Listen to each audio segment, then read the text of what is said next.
We're talking about Bill Walton, and I wanted to get Mychal Thompson in here.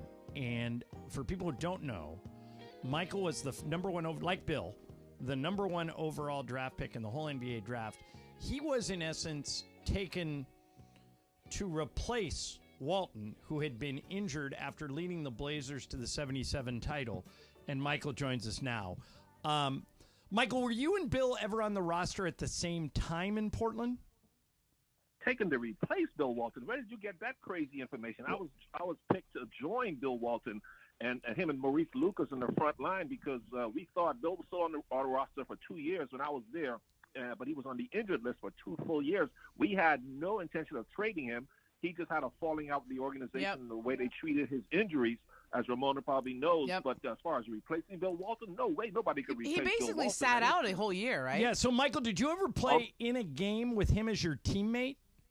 No, he was in San Diego the whole time, Ramona, the whole 2 years, really, that he was still under contract. He didn't play. He was still, but he never was in Portland, stayed away from the team because he was upset with the team's treatment of his injuries. So I never got a chance to play with him, and that is the biggest regret of my professional career. All right, so, Mychal, you're uniquely qualified to answer this. A lot of younger people, everybody basically younger than Greg, like people of Brian's age, never saw Bill Walton play. They know of him as a kind of a character and an announcer. Tell us about Bill Walton, the player. I've been told that when healthy, as good as anybody. Is that exaggerating on my part?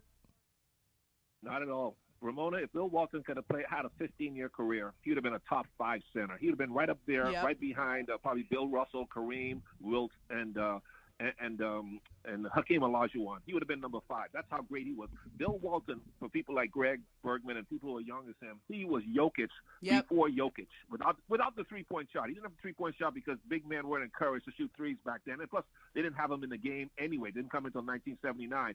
But when it comes to his passing, his basketball IQ, he was exactly like how Jokic is today. And Bill was twice, make that 10 times the better defender.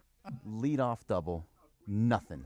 Just don't remember him because Gale Sears, his career was cut short so quickly by injuries, but he was a great, great player. When we talk about I knew him mostly as a UCLA guy, and I think it's what he did in Westwood as a collegiate player, and that's when he wasn't marred by injuries. That's when he was able to just go be Bill Walton. And I think that's why, like, when you compare him to Jokic, that's really why he had such an affinity for Jokic. But the part where, the guy has 2 championships, one up in Portland, their only title ever, and then with the Celtics that year in '86, where he was everybody's childhood idol growing up, and then he kind of joins their team as a 6-man. What was he like playing against in that season? Yeah, Mychal, you probably had to guard him, right? Oh yeah, I had to play against him that year. He was 6th man of the year. Matter of fact, that's the greatest front line in NBA history, Ramona. I don't think anybody would dispute that. Walton, McHale, Bird, and Parrish. Think about that front line, people, that we had to deal with the Lakers. But even that year when he was not in his prime, he was still a very effective all-star caliber player. It just shows you how great he was, even though he was diminished by injuries. But playing against him, jump hooks, turnaround jump shots, great defender. Great defender when it comes to communicating with his teammates, could protect the basket. I was his last hurrah when he was 6th man of the year, and he just had it all as a player. Mychal Thompson joining us. We're remembering Bill Walton. And Mychal, why do you think this hit? I was with James Worthy when we found out we were golfing, and it hit us both really hard. And I think the reason I was so emotionally affected by it was there's really nobody else like him, right? He was kind of like one of one, wasn't he? If you were in a bad mood and all of a sudden you ran into Bill Walton, you were going to stop being in a bad mood. Yeah. He was just so nice, so positive all the time. Oh, he cared about you. He would ask how you're doing, how your family's doing. I would say the 3 nicest people in sports I've ever met who just couldn't be more gracious and nice to you and more welcoming to you are Pau Gasol, Magic Johnson, and Bill Walton. Those 3 guys. Yeah. And it wasn't an act. Like that's the thing that made it work. The reason why he was so beloved is that he wasn't just doing it for the cameras or to be funny. Like, this really is who he was. Yeah, all the time. And I tell you one thing. I'll tell you one thing. It means so much to him, to my son Clay, because I told Clay what Bill told me. Bill told me, hey, Mychal, I really love and respect Clay's game. I think he's a great player. And I told that to Clay, and Clay was beaming. He was so proud to get that kind of compliment from a legend like Bill. All right, so speaking of Clay, speaking of Bill, we welcome to the program my buddy James Worthy, the Laker Hall of Famer. James and I were together when we got the news. We played golf together a lot, and we were together when we got the news that Bill had passed away. And big game, let me start with this. Why do you think it affected us as hard as it did? Like, I don't think either of us would say we were best friends with Bill, but we knew him, we liked him a lot. Why do you think it hit us that hard? Well, when you know someone in your life that's not even similar or even close to being like anybody else, is like he's one of a kind. Yeah. And that's number one. And the effect that he has on people, he was a giant angel, and he was all about love and peace and happiness and your well-being.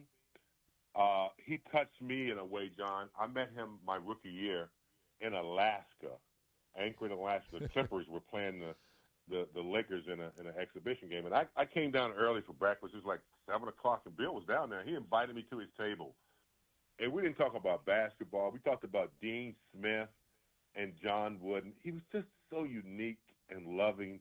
And when you were around him, he gave you so much. Like if you were down or if you were up, he just gave you so much life. He had so much life in him that he just shared it with everybody.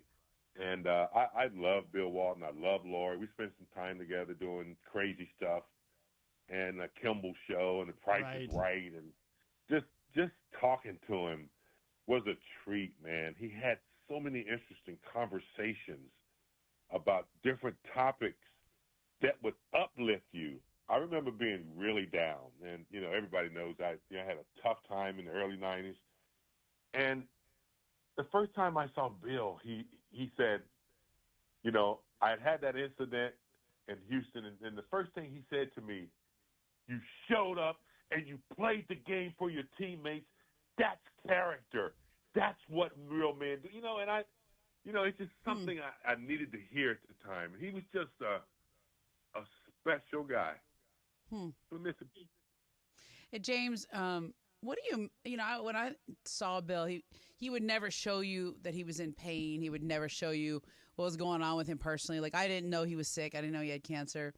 I know his back always hurt, and it was hard for him to move and get around and stuff. But how do you take a guy who's got that much going on physically in terms of pain, but has this positive demeanor and this relentless enthusiasm? How do those two things go together? It's hard to explain because I remember not so long ago he was in really, really deep depression about, pain and where he was in life, and he overcame that. You see Bill come into a building, he's carrying his own chair. He had his own chair he would carry around with him and said, nothing could get him down. Like, nothing could get him down. Whatever he had, his happiness and his joy for life and waking up.